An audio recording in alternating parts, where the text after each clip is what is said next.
할렐루야. 오늘 하나님께서 예배하신 큰 축복을 예배의 시간을 통하여 또 예배를 마치고 돌아가는 동안에 한 주간 동안에 풍성하게 누리는 여러분 되기를 주님의 이름으로 축복합니다. 중요한 광고 말씀 한 가지 드립니다. 저희 NCKPC 총회에서 저희가 속해 있는 PCUSA의 한국인 모임인데요, 그 모임에서 이번에 산불로 인해서 큰 재난으로 집을 잃고 어려움 가운데 있는 이재민들을 위해서, 하와이에 있는 이재민들을 위해서 구호 헌금을, 특별 헌금을 하기로 결정을 했습니다. 그래서 저희가 금주와 다음 주에 우리 지정된 헌금 봉투를 사용해서 헌금해 주시면 저희가 특별 헌금으로 NCKPC 총회를 통해서 구호금으로 전달하도록 하겠습니다. 오늘 하나님 말씀, 우리 다시 어떻게 하면 기본으로 돌아갈까, 이 Back to Basic 세 번째 시간 예배 말씀을 나누고자 합니다.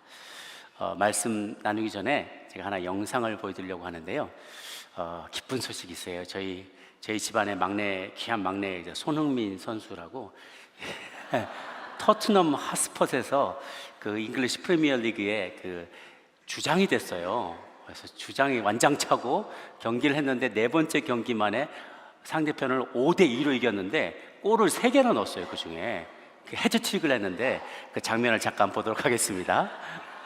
영상으로 한번 보여주시기 바랍니다. 그리고 Let's have another one, 한 골 더 넣어라, 이렇게 하는 거예요. 제가 저걸 다 보면서 저게 바로 예배다. 우리가 저렇게 열정을 가지고 예배를 해야 되는데 우리 예배에 이렇게 형식에 빠지고 무기력함에 빠지고 지루하고 시간을 보고 이렇게 해서는 안 된다는 거죠. 저 보니까 찬양이 있어요. 막 내가 기뻐하는 주인공에 대한 열정적인 응원과 찬양과 잘했다라는 것들과 대단한 일 했다, 하나님 또 일하셨군요, 큰일 하셨군요, 칭찬과 찬양과 앞으로 오실 것을 기대합니다, 이런 기대하는 마음과 이런 것들이 다 버무려지는 게, 저런 열정이 우리 예배 가운데 있어야 되지 않는가. 제가 보면서 말씀 묵상하다가 그 뉴스를 보고 나서 더 은혜를 받았어요. 우리가 저렇게 예배해야 되는구나. 어떻게 하면 우리가 더 열정적으로 예배를 드릴 수 있을까. 예배를 드리는데 내가 그냥 구경꾼처럼 그래, 나를 한번 감동시켜봐, 나 한번 웃겨봐, 이러는 게 아니라 내가 응원하고 말 한마디 하면 하나님의 말씀이 선포가 되면 아멘 하고 내 걸로 받아들이고 I agree, 나도 동의합니다, 나도 그렇게 생각합니다 라면서 우리가 같이 동의하고 아멘 아멘 할 때 거기에 놀라운 역사가 일어난다는 것이죠. 그런데 제가 봤을 때 그렇게 응원하는 사람이 다 일상이 막 만족스럽고 모든 게 성공적이고 하는 일이 다 잘 돼서 거기 오는 거라고 안 생각해요. 다들 어려움도 있고, 뭐 집안이 어려진 사람, 파산한 사람, 병든 사람, 사랑한 이를 떠나보낸 사람, 많은 삶의 어려움들이 있을 거예요. 근데 예배의 자리에 딱 왔을 때, 이렇게 예배의 자리에 딱 왔을 때 하나님을 만나면, 하나님 만나는 그 자리에서 모든 근심, 걱정, 어려움이, 모든 아픔들이 다 해결되고 또한 기대감이 생기고, 지금은 이렇게 힘들지만 하나님 만나고 돌아가서 내가 일상에서 얼마든지 승리할 수 있습니다. 당신의 힘을 내가 얻어서 당신이 주신 능력으로, 위로함으로 내가 회개도 하고 치유도 받고 회복도 경험하고 새롭게 결단하고 살아갈 용기를 얻어서 내가 승리하겠습니다. 이런 놀라운 일이 벌어지는 축제의 자리가 우리의 예배 자리가 되기를 주님의 이름으로 축복합니다. 제가 한번 흑인 예배 가본 적이 있는데요, 말도 아니에요. 목사님이 한마디 하면 성도들이 10마디예요. 내가 이럴 줄로 믿습니다 그러면 아멘 아멘 아멘 아멘 사방에서 난리예요.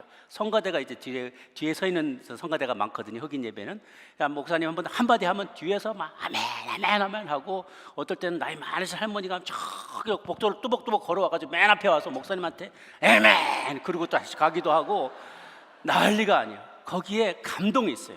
예배에 감동이 있어요. 다이나믹 있고 구경꾼이 아니에요. 절대 구경꾼이 아니고 참여자예요. 내가 참여하고 내가 응원하고 내가 같이 기도하고 이렇게 함께 만들어가는 그런 축제와 같은 예배가 되기를 바랍니다. 우리 모두에게는 근본적인 예배의 갈망이 있어요. 왜냐하면 우리는 누군가를 섬기도록 창조됐기 때문에 그렇습니다. 시편 42편 1절 말씀이 있는데요, 같이 한번 읽어보도록 할까요? 시작. 하나님이여, 사슴이 시냇물을 찾기에 갈급함같이 내 영혼이 주를 찾기에 갈급하나이다. 왜냐하면 우리는 주인 없이는 살 수 없는 존재거든요. 그러니까 하나님 없이 살려고 그러면 돈을 주인 삼는 거예요. 욕망을 주인 삼는 거예요. 다른 사람을 주인 삼는 거예요. 그러니까 우리는 항상 주인을 찾아서 헤매요.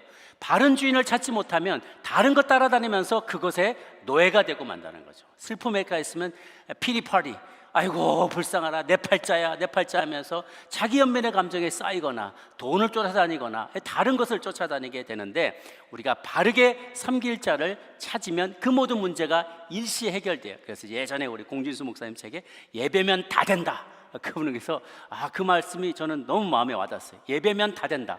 예배를 잘 드리면 예배 안에 모든 게 다 들어있다는 거예요. 네, 하나님을 만나기도 하고 회개도 일어나고 치유도 일어나고 회복도 일어나고 계시의 음성도 듣고 궁금했던 문제가 풀리지 않던 것에 대한 해결책도 발견하고 결단도 일어나고 치유도 일어나고 하나님의 뜻도 분별하게 되고 그 안에 많은 일들이 일어날 수가 있어요. 그러니까 그냥 한 시간 때우고 가는 시간이 아니라 놀라운 다이나믹이 일어날 수 있는 시간이라는 것이죠. 여러분 기대함으로 이 자리에 참석하시기를 바랍니다. 그래서 우리 예배가 무엇인가, 예배의 정의, 예배는 어떤 태도를 가져야 되는가, 또 예배의 내용, 순서는 어떻게 되는 것이 또 성경적인가, 이런 이야기를 다 다룰 수는 없지만 최대한 이렇게 나눠보도록 할게요. 예배, worship이라는 것은 worship, 가치 있는 어떤 신분의 적절한 영광과 존경을 표현하는 것을 말해요.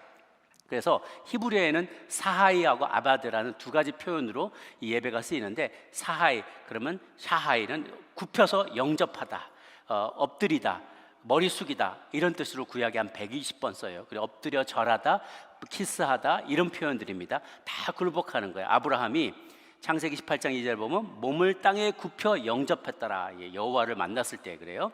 또 저희가 즐거움으로 찬송하고 몸을 굽혀 영접하더라, 이런 표현들이 거기 나와요. 욥도 땅에 엎드려 경배했다라고 하거든요. 또 반대로 그건 이제 하나님의 임재를 딱 만났을 때 그 앞에 이렇게 엎드려 경배하는 걸 말하고, 또 다른 이제 섬기다, 아바드라는 것은 그 예배의 현장뿐만, 예식뿐만 아니라 전생애를 걸쳐서 하나님 섬기는 삶을 말해요. 그래서 섬기는 태도를 말하는 거예요. 여기는 딱 납작 엎드리는 그 굴복하는 그걸 말한다면, 나머지 아바드는 전생애를 걸쳐서 내가 하나님을 섬기는 그 삶을 표현하는 것입니다. 섬기는 것 그리고 봉사하는 것, 이 두 가지가 합쳐서 예배인 거죠. 그래서 예배는 예배의 자리, 이 성전 안에서만 드려지는 게 아니라 성전 바깥에 나가는 봉사의 삶, 헌신의 삶을 통해서도 여전히 예배는 이어지는 것이에요. 이 안에서만 끝나는 것이 아니라. 또 우리는 예배 드릴 때 하나님이 나만 예배라, 내가 내 영광을 위하여, 이제 좀 이따 그 말씀을 나오겠지만 내 영광을 위해서 창조했다, 나를 찬송하라, 나를 높여라, 나를 예배하라 라고 말하면 하나님 굉장히 자기중심적이고 자기 막 받기만 원하는 어떤 그런 이기적인 하나님처럼 우리가 느껴질 때가 있어요. 그런데요, 오늘 본문을 한번 보시면 이 생각이 확 뒤집어집니다. 마태복음 20장 28절 말씀이었는데요, 거기 보니까 인자에 온 것은 섬김을 받으려 함이 아니라 도리어 섬기려 하고 자기 목숨을 많은 사람의 대속물로 주려 함이라. 하나님이 어떤 데서는 나를 섬기라고 했지만 이 본문에 보면 내가 예수님, 하나님의 아들 예수님은 오히려 이 땅에 오셔서 내가 섬김 받으려 한 게 아니라 내 목숨을 줘서라도 그렇게 섬기려고 내가 왔다라고 얘기를 해주세요. 그러니까 우리는 요만큼 줘놓고 하나님 앞에 요만큼 예배 드려놓고 엄청 생색내면서 내가 이렇게까지 했는데, 내가 이렇게 하나님 예배했는데 이러면서 하나님 근데도 여전히 달라고만 하고 이기적이다, 말도 안 되는 이야기입니다. 비교도 안 돼요. 하나님이 우리를 위해서 베푸신 어마어마한 사랑, 자기의 그 수치와 생명을 다 내어놓는 그 헌신과 사랑에 비하면 우리가 하나님 앞에 드린 거는 만분의 1, 천분의 1, 만분의 1, 백만분의 1도 안 된다는 거예요. 하나님의 사랑은 쌍방강에 있으며 상호적입니다. 일방적이지 않고 쌍방적이에요.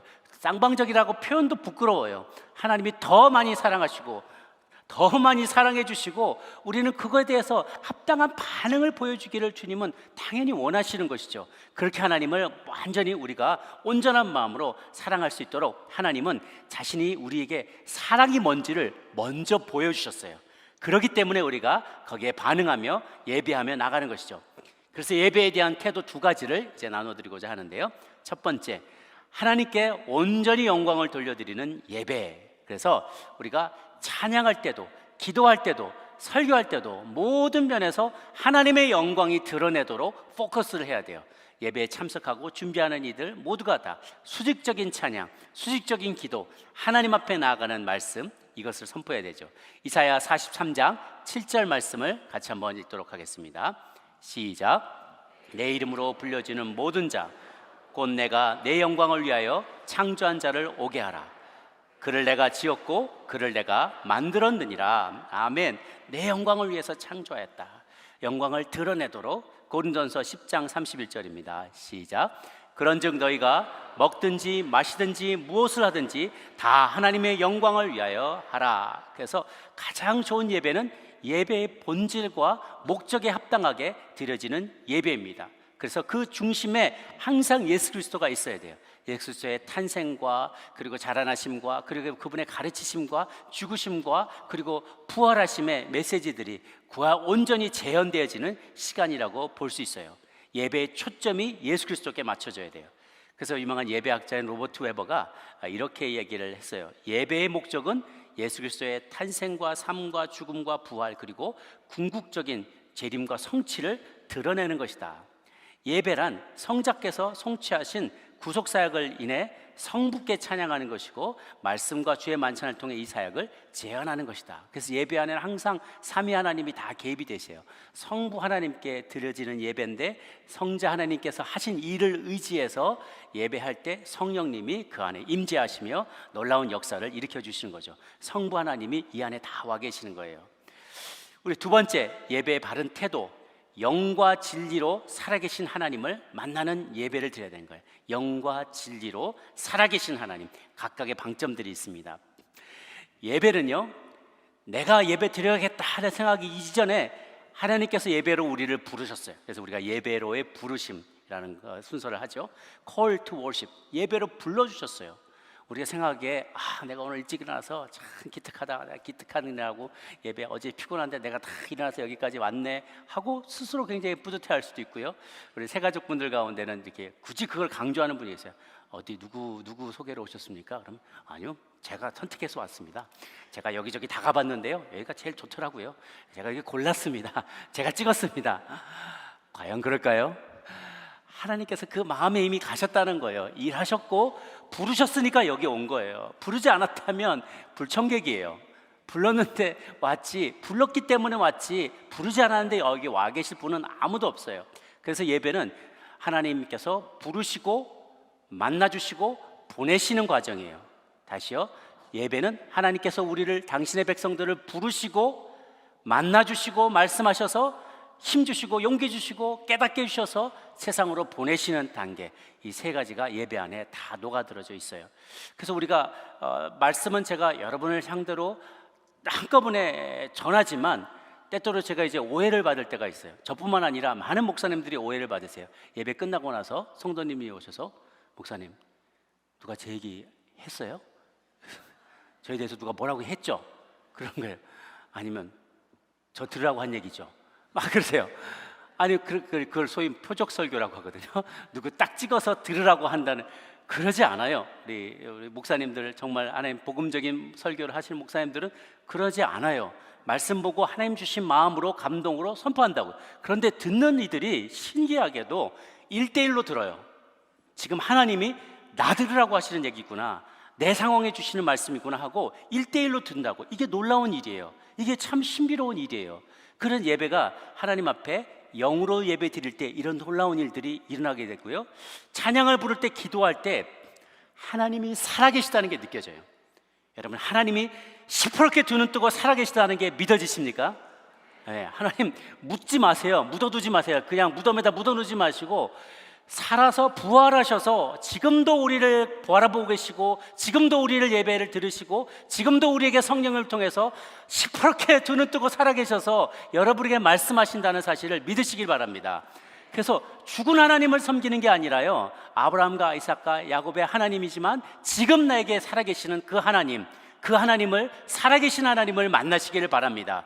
그래서 그분이 살아계셔야 나한테 말을 걸지, 죽으신 분이 어떻게 내게 말을 하겠어요? 그리고 몇백만 광년 떨어져 있는 것이 아니라 바로 내 앞에서 제가 저의 입을 빌어서 말씀하시기도 하고, 찬양 가운데 성가대 입을 빌어서 말씀하기도 하고, 기도하다가 갑자기 그 말씀이 깨달아지기도 하고, 대표기도 말씀 장로님 대표기도 가운데 맞아 깨달아지기도 하고, 설교 마치고 각자 기도하면서 하나님 앞에 결단하며 나갈 때 하나님이 불현듯이 내게 예전에 20년 전 30년 전 서원했던 것들이 깨닫게 되기도 하고, 말씀 중에 들었던 말씀이 마음에 확 와닿아서 불을 지르기도 하고, 잃어버렸던 불씨만 남아있던 것에 다시 확 불, 기름 부었듯이 확 불이끼리 타오르게도 하시는 이 모든 역사들이 정말 성령님이 영으로 드릴 때 살아계신 하나님이기 때문에, 하나님은 죽어있는 하나님이 아니라 시퍼렇게 두 눈 뜨고 살아계신 하나님이기 때문에 지금 저와 여러분의 마음 가운데 말씀하실 수 있다는 사실입니다. 그래서 우리가 그저 말씀을 형식적으로 받아들이는 것이 아니어야만 해요. 그 하나님께서 우리에게 주시는 그 말씀을 우리가 살아계신 하나님의 말씀으로 받아야만 하는 거죠. 요한복음 4장 24절 말씀, 우리가 잘 아는 본문인데요, 함께 읽도록 하겠습니다. 영이시니 예배하는 자가 영과 진리로 예배할지니라.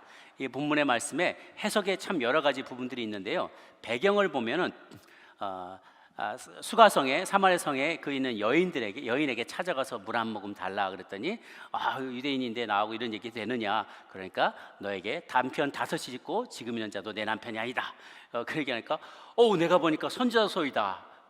그러면서 이 여인이 뭐라고 질문하면은, 우리 조상들은 이산 그리심산에서 예배하는데 당신의 말은 예배할 곳이 예루살렘에 있다 하더이다. 어디가 맞습니까? 그러니까 예수님이, 여자야 내 말 들어라.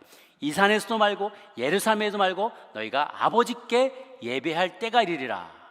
이 사마리아 여인은 생각할 때 예배의 장소가 굉장히 중요하다고 생각한 사람이에요. 그리심산이 맞습니까? 예루살렘이 맞습니까? 그런데 여러분, 아까 우리가 찬송가 9장 하늘에 가득 찬 영광의 하나님 그 찬양할 때 첫 번째 가사 지나고 나서 첫 번째 가사 뒷부분에 보면은 천지 만물에 가득하신 하나님, 천지 만물에 가득하신 지존하신 하나님 찬양했죠. 옛날에 우리 조상들은 뒷간에 신이 있다고 그랬었어요. 부뚜막에도 신이 있다고 믿었어요.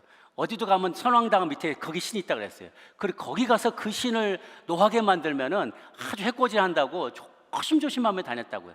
여기로 딴 데 이사 가면 또 그 동네 신에 가서 신고식 해야 됐어요. 왜냐하면 신들이 다 흩어져 있으니까.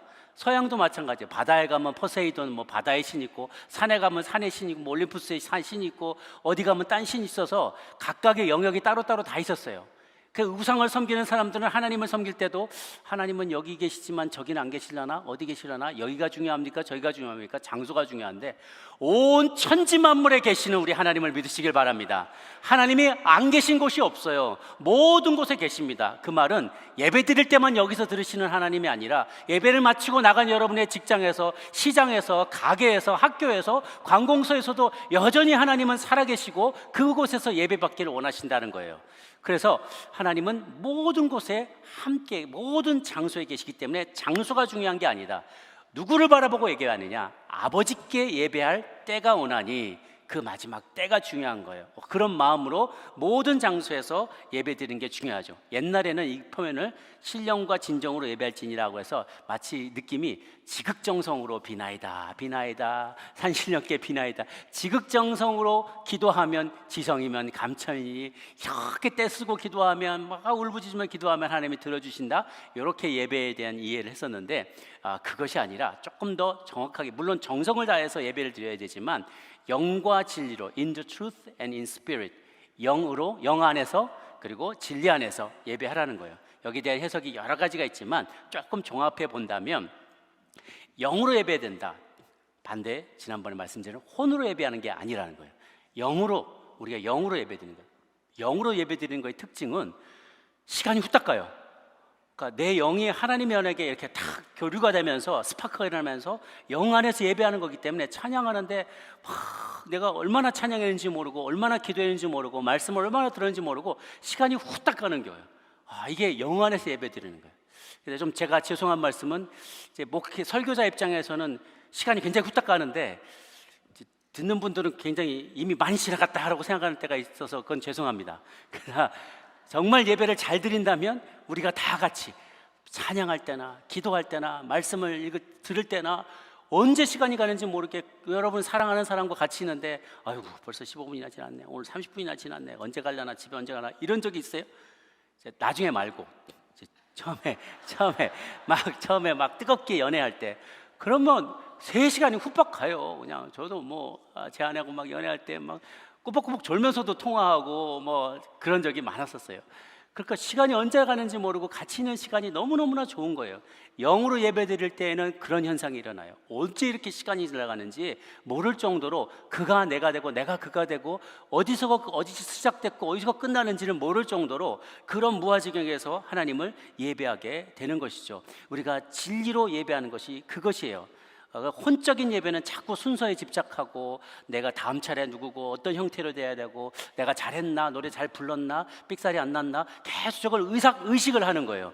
그게 아니라 정말 audience of one, 한 분뿐이신 그 청중 되시는 그분 앞에서 내가 예배하고 찬양하고 그분을 만나는 이런 역사가 일어나는 거죠. 또 in truth, 진리로 예배한다는 것은 성경 안에 직접 계시해 주신 예수 그리스도, 그분에 대한 분명한 지식을 가지고 예배한다는 거예요. 그러니까 십자가에서 내 죄를 위해서 대속적인 죽음을 죽으신 예수님의 그 진리, 구속의 진리에 입각해서 그런 지식을 가지고 합당하게 바르게 예배한다는 거예요. 그래서 in truth, in spirit, in truth, 영 안에서 영이 영을 만나고 그리고 진리 안에서 바른 하나님 예수 그리스도에 대한 인식을 가지고 내가 예배를 드려야만 참된 예배가 드려질 수 있다라는 것입니다.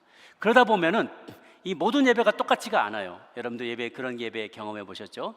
어느 날 어떻게 역사하실지 몰라요. 어느 날은 막 찬양하는데 찬양이 막 전율이 느껴지고, 우리 목사님 찬양 인도하실 때 막 같이 마음이 뜨거워지고, 혹은 성가대가 찬양하는데 맞아 나도 그 가사가 막 마음에 와닿고 찬양하는데 천상의 하모니로 들려질 때가 있어요. 어떨 때는 설교 말씀에 큰 깨달음을 얻고 이렇게 살아야지 결단할 때가 있습니다.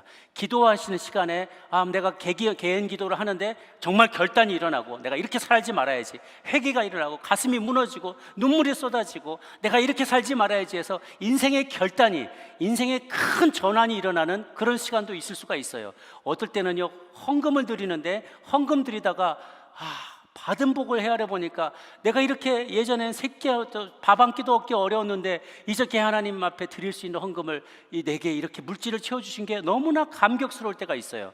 어떤 때는 성만찬을 하는데 정말 예수님의 피를 먹고 마시고 살을 내가 먹는 것 같아서 너무나 송구스럽고, 2000년 전에 이미 나를 사랑하신 주님의 사랑이 가슴에 사무치게 느껴지는 때가 있다는 것이죠. 각각의 다 다른 때에 하나님이 다르게 역사하시고 다른 상황을 통해서 이야기하실 수 있어요. 어떨 때는요, 예배 다 마치고 집에 가다가 눈물이 쏟아지는 이가 있어요. 어떤 이는 집에 가다가 막 방언이 터지기도 하고, 세수하다가 혹은 자다가 하나님께서 꿈속에서 말씀하기도 하고, 예배가 계속 이어지는 거예요. 그래서 우리는 이렇게 주님 앞에 영으로 진리로 예배하는 것이 필요합니다. 그래서 저희도 앞으로 좀 광고도 줄이고 조금 있으면 좋아요. 있으면 나쁜 건 하나도 없어요. 그런데 본질적인 것에 더 많이 집중할 수 있도록 예배 순서도 좀 더 간략하게 만들어 보려고 합니다. 진리로 예배를 드린다는 것 우리가 꼭 기억하고, 그걸로 치면 이제 성막으로 치면 우리가 경배와 찬양, 찬송함으로 경배함으로 죄 전에 들어가죠. 경배와 찬양을 해요. 그리고 내 모든 죄를 고백하면서 번제단에 내 죄를 제물로 올려드려요. 그리고 그 피를 물두멍에서 다 씻어요. 그리고 성소에 들어가서 금초대에 성령의 조명을 받아서 하나님의 말씀을 먹습니다. 봉독되는 말씀을 먹어요. 그리고 앞에 향단에 가서 기도하고 기도를 올려드립니다. 그리고 그 안에 지성소에 들어가서 언약궤 앞에 무릎 꿇고 앉을 때 하나님이 목사님 통해서 말씀하는 그 말씀을 다 듣게 됩니다. 그리고 나아가서 할렐루야 우리의 죄가 용서함을 받았으니 한 주간 승리하며 살겠습니다라고 성막 바깥으로 나가는 게 어떻게 보면 구약에 계시된 하나님의 부르심을 따라 들어가고 나아가서 세상 가운데 나가서 살아가는 예배의 본질이 되게 되는 것이죠. 그래서 마지막으로 이제 세 번째는 예배의 컨텐츠, 내용이 무엇이냐는 거예요. 본질에 집중하는 성경적이고 단순한 예배로 돌아가야만 한다. 우리 종교개혁의 중요한 모토가 성경으로 돌아가자는 거예요. 성경으로 돌아가자. 왜 그러냐면 그전까지 로만 카톨릭의 중세 1000년 동안, 500년에서 한 1500년까지 중세 1000년 동안을 너무 타성에 젖은 예배를 드린 거예요. 처음엔 그러지 않았어요. 처음에 그때 있었던 그런 예배들을 다 뭔가가 붙여질 때마다 자신들은 그걸로 은혜를 받았던 순서들이 다 하나씩 있었어요. 근데 시간이 흘러가면서 그 본래의 취지는 탈색이 되고 이게 다 형식적인 것으로만 굳어져 버리게 된 거예요. 그러니까 순서가 엄청 많아 길어지고 돼요. 가톨릭의 미사를 보면은 하나님의 말씀을 묵상하는 시간 한 10분도 안 돼요. 그 긴 1시간이 넘는 시간 동안에 말씀은 한 10분밖에 보고 나머지 다 일어났다 앉았다 일어났다 앉았다 그냥, 그리고 기도문 고백문 이거 암송하고 뭐 마리아의 기도 암송하고 이런 것들로 다 채워져 있어요. 그러니까 이 본질을 한참 떠나버린 것이죠. 게다가 사제들이 하나님과 사람 사이에 중재자 역할을 자임하고 나선 거예요. 내가 죄를 용서해 주노라. 라틴어로 성경을 뭐 상투스 도미네 뭐 이러니까 사람들이 뭔 소리인지 하나도 못 알아듣잖아요. 내가 설명해 주지. 그러니까 내가 없으면 자국어로 성경이 번역이 안 됐기 때문에 성경이 무슨 말인지 모르는 거예요. 그래서 그 속에서 형식적이고 사제 역할들이 과도하게 강조됐던 것, 말씀은 너무 짧게 되고 말씀이 한참 벗어난 예식을 드리는 것을 돌이키자는 것이죠. 이제는 성경적인 것으로 돌아가자는 거예요. 역사가 오래되다 보면 공동체의 특징이, 역사가 오래된 예배 공동체의 특징이 점점 순서가 많아지게 돼요. 뭐가 이게 누더기가 붙듯이 계속 뭐가 이렇게 자꾸 붙게 되는 것이죠. 물론 그것이 다 은혜가 하면 다 은혜가 돼요. 그런데 그게 자꾸만 본질을 흐리게 만들거나 그게 타성해졌게 될 염려가 많다는 것이죠. 그래서 하나님을 향한 더 강하고 깊은 예배의 중요한 키 중에 하나가 단순한 예배예요. 단순한 예배. 찬양, 말씀, 기도, 또 성찬이 있을 때는 성찬, 요것 중심으로 단순하게 갈 때 군더더기 없는 예배가 드려지게 되고요. 특별히 이제 이 다음 세대, 안타까운 거는 우리 다음 세대의 이 집중력이 굉장히 짧아졌어요. 예전에 우리는 굉장히 길게 하나님의 말씀을 누릴 수 있었는데 너무 우리와 경쟁하는 게 많다 보니까 집중력이 굉장히 짧아졌어요. 이 짧은 집중력의 이 시간 안에 집중해서 하나님의 말씀이 낭비 없이 전파되고 감동 있게 그들에게 자가하기 위해서는 예배를 계속 간소화하면서 강력한 영향력 있는 말씀으로 가져가는 것이 좋죠. 그래서 1세기 때 그들이 만들었던 예배의 표들을 성경적인 것으로 재구성해 보면 이런 요소들이 있을 수 있어요. 하나님의 영광을 찬양하는 것, 기도하는 것, 성경을 낭독하는 것, 그리고 말씀을 선포하는 것, 성찬식을 하는 것, 또 헌금하는 것, 이런 부분 정도가 성경의 신약의 초대교회에서 좀 더 많이 강조돼서 했던 부분이죠. 특히 이제 찬양 같은 경우에 사도 바울이 에베소 5장 19, 20절 이렇게 찬양하라고 명합니다. 같이 한번 읽어볼까요? 시작. 시와 찬송과 신령한 노래들로 서로 화답하며 너희의 마음으로 주께 노래하며 찬송하며 범사의 우리 주 예수 그리스도의 이름으로 항상 아버지 하나님께 감사하라. 이렇게 찬양하라는 것이죠. 또 기도는 오직 하나님께만 드리되 아버지의 뜻에 따라서 조화를 이루는 방식으로 기도하라라고 강조하고 있습니다. 여러분이 오늘 예배를 잘 드리시고 계신데 여러분 예배 드리기 전에 우리 2부 예배 중보기도팀이 열심히 여러분을 위해서 중보해 주셨어요. 여러분만이 예배 드리거나 여러분만 기도하는 게 아니라 누군가 여러분을 위해서 지금도 계속 기도하고 있어요. 또한 많은 천사들이 이 우리의 기도에 화답해서 이 예배의 시간을 지키고 하나님께 집중하도록 하기 위해서 애쓰고 있죠. 우리가 기도를 하나님 앞에 올려드리려고 대접을 들고 다 기도하고 있어요. 대기하고 있어요. 이 기도는 너무나 소중합니다. 대표로 드리는 기도도 있지만 개인으로 하나님 앞에 나가는 이 기도의 시간도 너무너무나 중요합니다. 또 성경 봉독과 설교, 이 시간은 오히려 우리가 종교개혁 이후로 그동안에는 중세 때는 너무 강조가 되지 않았기 때문에 굉장히 많이 개혁자들이 강조를 했어요. 그러다 보니까 또 어떨 때는 너무 찌빙길리 같은 경우는 설교가 제일 중요하고 나머지는 다 그냥 다 없애버리는 이런 일도 했었는데요. 그거보다는 유기적이고 밸런스 있게 설교가 중요하지만 중요도가 떨어졌었기 때문에 다시 강조한 거지 제일 유일한 은혜의 수단은 아니에요. 말씀과 성례전, 우리가 말씀을 선포하는 것, 또 성찬식을 하는 것, 우리가 찬양하는 것, 기도하는 것, 또 헌금을 드리는 것, 모든 순서에 통해서 하나님은 다양하게 은혜를 우리에게 전파해 줄 수가 있는 것이죠. 그렇지만 구체적으로 말씀을 잘 듣고 깨닫기에는 설교의 시간이 매우 유익해요. 또 혹은 가르침의 시간도 유익합니다. 이렇게 예배드리지만 어린이 예배 같은 경우에 우리 선생님들 또 아이들을 가르칠 수가 있고요. 또 개인적으로 우리가 지역장이나 동역장들께서 동역 모임에서 뭔가를 또 가르쳐야 될 순간도 있어요. 1대1 양육하면서도 또 가르칠 그런 순간들이 있죠. 말씀을 잘 깊이 묵상하고 특히 저는 설교 가운데 그리스도께서 하신 일이 잘 드러나도록 그리스도 중심적인 설교를 준비하려고 애를 씁니다. 특별히 제가 많이 강조하고 싶은 것은 다시 오실 예수 그리스도에 대한 강조예요. 이 마지막 때 말세 지 말에 살아가는 우리들에게 너무나 소중한 것은, 이것이 종말론을 이단에 우리가 빼앗겨 버려서 그러는데요, 이 마지막에 가까이 올수록 다시 오실 예수님 잊지 말고 다시 오실 예수님을 대망하는 마음이 우리 말씀 가운데 녹여서 선포될 때 여러분도 그것을 아멘으로 받으시고 그날을 소망하시기를 바랍니다. 왜냐하면 우리의 살아가는 날들이 앞으로 더욱더 암울해질 거예요. 이것보다 암울해지면 암울해질지 세상이 더욱더 밝아지고 막 뉴스마다 행복한 소식이 들려오고 이럴 일은 없을 겁니다. 너무나 죄송합니다. 그러나 그것이 우리의 현실이에요. 이러한 암울한 현실 가운데 우리가 여전히 밝게 웃고 미래를 소망하며 그리고 우리의 믿음의 그 행진을 계속해 나갈 수 있는 유일한 동력이 되는 것은 무엇이냐? 다시 오실 예수 그리스도예요. 다시 오실 예수 그리스도, 다시 오셔서 하나님의 나라를 이 땅 가운데 회복하실 그 예수님을 소망하는 믿음 여러분 가운데 있게 되기를 바랍니다.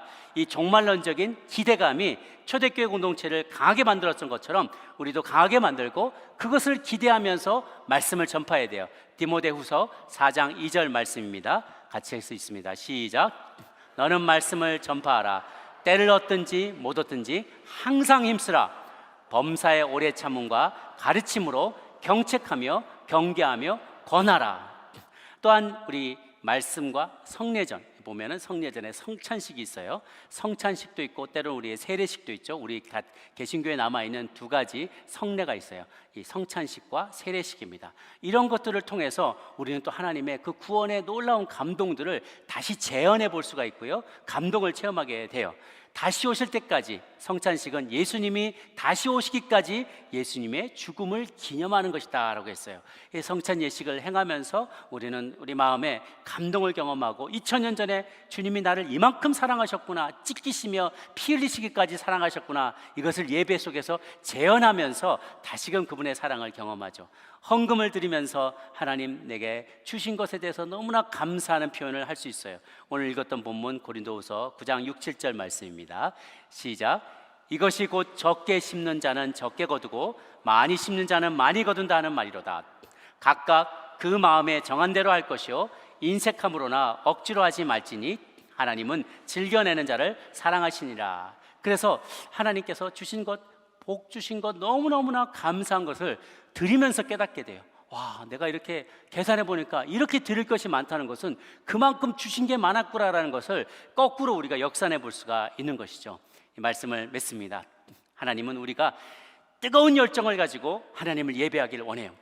우리의 삶의 형편과 상관없이, 물론 우리의 삶에 어려움이 있습니다. 아픔도 있고 상실감도 있고 손실도 있고 실패와 좌절도 경험합니다. 아직도 병상에 누워 계시는 우리의 가족들과 사랑하는 이들이 있을 수 있고, 본인도 지금 앉아있지만 내 마음이 내 마음이 아니고 내 몸이 내 몸이 아닌 분들도 있어요. 우리 시니어분들이 많이 계시기 때문에 저희가 화요 스텝 기도해야 할 때마다 거기에 아픈 사연들이 거의 절반을 차지합니다. 어디가 아프시답니다, 어디가 힘드시답니다, 이번에 수술 받으셨답니다. 다 알고 제가 그래서 수술번 보면 그분 볼 때마다 저분 지금 괜찮나, 저분 저렇게 예배드리면 못 드실 텐데, 이게 다 느껴져요. 가서 빨리 괜찮으시냐고 여쭤보고 싶지만 시간이 없어요. 그러나 이런 아픔이 있음에도 불구하고 우리가 깊은 예배를 드릴 때 하나님 그 아픔과 현실을 초월해서 넉넉히 이길 수 있는 능력을 주실 줄로 믿습니다. 우리는 주님에서 우리의 죄로부터 우리가 다 구원을 받았어요. 이 대제사장이 예배를 무사히 마치고 나와서 여러분의 죄악이 모두 용서를 받았습니다 하고 선포할 때 온 회중이 너무너무 기뻐하면서 잔치 분위기가 되어서 죽다 살아났으니까 얼마나 기쁘겠어요. 구약의 백성들이 온통 진인을 뛰어다니면서 그렇게 축하하고 복을 나눴던 것처럼 우리도 그렇게 기쁨으로 예배를 드리기를 주님은 원하십니다. 히브리서 12장 28절 29절을 말씀 읽습니다. 시작. 그러므로 우리가 흔들리지 않는 나라를 받았은즉 은혜를 받자 이로 말미암아 경건함과 두려움으로 하나님을 기쁘시게 섬길지니 우리 하나님은 소멸하는 불이심이라. 아멘. 예배를 준비하는 입장에서 설교자나 오늘 성가대나 찬양팀이나 대표기도자나 많은 이들이 방송실에서 음향실에서 다 준비를 하지만, 그러나 더 중요한 것이 있습니다. 바로 여러분들의 마음을 준비하는 것입니다. 옥토밭이 준비돼야만 해요. 많이 좋은 것들이 뽑아지는데 여전히 근심 걱정으로 가시나무로 길가에 떨어지거나 자갈밭에 쌓여져 있거나 그렇다면 이 말씀이 받아들여지지가 않는 거예요. 우리 안에는 모든 완악함을 버리고 의심하는 마음도 버리고 과연 뭐가 있으려나, 뭐 새로운 게 있으려나, 뭐 지난번에도 그랬지만 별일 없었어, 계속 의심하고 불신하고 완악한 마음들이 있거나 예배의 구경꾼으로 머물러 있거나 해서는 절대 하나님의 은혜를 경험할 수 없습니다. 진정한 예배를 드릴 수 없습니다. 하나님 앞에 적극적인 응원자가 되시기를 바랍니다. 뿐만 아니라 나에게는 맞는 예배일 수 있지만 우리의 자라나는 다음 세대에게도 계속 예배의 이 영성의 바톤이 이어져야 가야 돼요. 그렇기 때문에 예배의 갱신이 필수적입니다. 그 말은 나에게 불편한 예배가 된다는 거예요. 이미 나는 익숙한데 다음 세대에 편안해지게 되려면 내가 불편을 감수해야 다음 세대에 편안한 예배가 되는 것이죠. 그것을 위해서 내가 어떤 희생이라도 감수하고 그들에게 맞추겠다는 그런 갱신의 마음이 우리 가운데 있게 되기를 바랍니다. 우리가 어찌하든지 예배가 이 땅에서 이 예배에서만 끝나지 아니하고 세상 가운데 나가는 동안에도 그 예배의 영성을 가지고 나아가서 예배면 다 된다, 예배 안에 모든 것이 있다, 예배를 통해 회복도, 새로운 각오도, 새로운 결단도, 승리도 일어날 수 있음을 확신하며 진정으로 영과 진리로 예배하는 저 여러분 모두가 되시기를 주님의 이름으로 축복합니다.